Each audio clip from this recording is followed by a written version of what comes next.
Une semaine entière pour célébrer l'Afrique au siège mondial de l'Organisation des Nations Unies pour l'alimentation et l'agriculture, FAO. L'événement est co-organisé par l'Association des femmes panafricaines d'Italie et la Mutuelle des Africains employés des Nations Unies. Et ceci en marge de la Journée internationale de l'Afrique, célébrée chaque 25 mai, jour d'anniversaire de la création de l'Union africaine, précédemment appelée OUA. Le message d'espoir est très grand.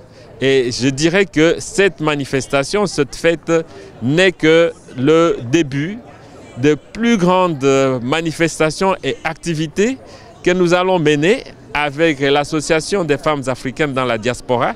C'est la première fois que nous collaborons. Et effectivement, pour un premier essai, c'est un succès qu'on ne peut pas contester. Très heureuse de la réussite de cette soirée qui n'est qu'une continuité de la semaine africaine. Vu que la journée africaine le 25 mai de cette année a été célébrée, mais bon, on a continué avec la collaboration avec AFRAM. C'était aussi l'occasion de marquer un temps d'arrêt et de passer en revue les relations entre l'Afrique et l'Europe. La diaspora est un élément clé pour le développement de l'Afrique, pas seulement du point de vue économique, mais du point de vue des compétences acquises qui peuvent servir pour le développement dans ce tournant de ce pays. Voilà. Donc l'Afrique, d'un côté, son identité et la diaspora avec un rôle clé pour le futur du continent. Plusieurs activités ont meublé cette semaine, entre autres expositions d'art, promotion culturelle, défilés de mode et conférences de presse sur le thème migration. Quelle opportunité pour le développement de l'Afrique, avec comme hôte d'honneur Cécile Kyenge, députée européenne, précédemment ministre italienne de l'intégration. Moi je crois qu'ils ont touché le nerf le plus sensible de tout ce processus, puisqu'il faut qu'on change de paradigme.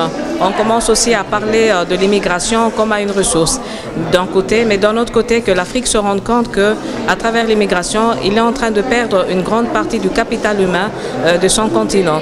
Pour les artistes présents, il s'agissait avant tout de mettre en avant l'excellence africaine. On est ici pour promouvoir l'Afrique et partager la beauté de l'Afrique avec le reste du monde.